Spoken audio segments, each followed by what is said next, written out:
Donc, on va garder le bâton sur le sacrum, d'accord? Avec les mains qui le tiennent, les épaules roulées vers l'arrière et les bras sont fléchis.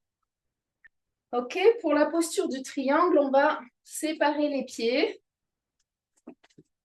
D'au moins, allez, au moins 1 mètre entre les deux pieds. Et puis, nous allons tourner le pied gauche légèrement vers l'intérieur. Pied droit, jambe droite, complètement vers l'extérieur. OK, donc vous savez que dans cette position, en fait, on a tendance à ce que le bassin, il part comme ça quand on tourne la jambe. Donc en fait, avec le bâton, on va plus appuyer sur la fesse droite pour faire revenir le tronc vraiment de face. Voilà, gardez le tronc bien de face. OK, donc j'appuie fermement les deux pieds dans le sol, les deux jambes bien tendues. J'inspire dans le haut de la poitrine. Et sur l'expire, je vais juste aller pencher mon tronc vers la droite, au-dessus de la jambe. Voilà. Et je n'ai pas besoin d'aller très loin. Ce que je veux, c'est que les deux côtés du buste, ils restent bien allongés et que la poitrine, elle reste bien ouverte. Et ma tête, elle est dans le prolongement du tronc, donc elle ne tombe pas comme ça.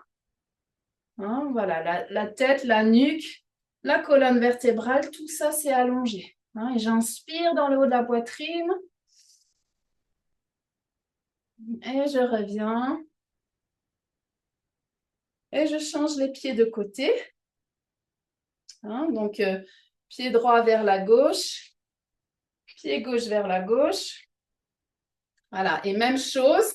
Donc, je vérifie, mon bassin, il va avoir tendance à partir vers la gauche. Donc, avec le bâton, j'appuie plus sur la fesse gauche pour encourager le bassin à revenir de face. Voilà. Toujours les coudes qui se rapprochent l'un de l'autre, les omoplates proches l'une de l'autre. J'inspire dans le haut de la poitrine. Et sur l'expire, je me penche vers la gauche. Donc le tronc, il descend exactement au-dessus de la jambe. Je garde le pied droit bien appuyé dans le sol, le talon droit, les fesses qui descendent en direction du sol. Et je respire, visage tranquille. J'inspire, je remonte. Je tourne les deux pieds vers l'avant. Voilà, je prends quelques respirations normales et en fait, on va se préparer pour la deuxième position debout, Virabhadrasana, le guerrier. Donc, toujours la même chose avec les bras, la poitrine qui reste ouverte, les coudes proches l'un de l'autre. Je tourne le pied gauche légèrement vers l'intérieur, pied droit, jambe droite vers l'extérieur. Le bâton me permet de contrôler mon bassin qui reste bien de face. J'inspire dans le haut de la poitrine. Et sur l'expire, je vais simplement plier la jambe de devant pour la posture du guerrier. Voilà, je garde mon tronc bien à la verticale. Le visage détendu. Les fesses qui descendent, presque avec le bâton, je peux faire descendre les fesses encore plus bas et en même temps en appuyant sur le bâton. Je redresse la poitrine encore plus. J'inspire, je remonte.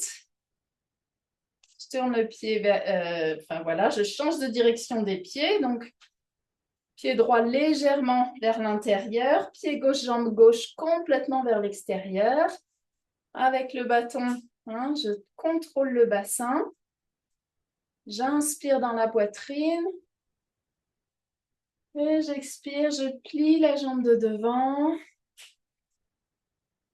Voilà, et je descends les fesses. Et je respire tranquillement. Visage détendu. L'effort, il est dans les jambes, dans le tronc, dans les bras, mais pas dans le visage. J'inspire, je remonte. Je tourne le pied vers l'avant. Et là, je peux revenir. Donc, les deux pieds en Tadasana.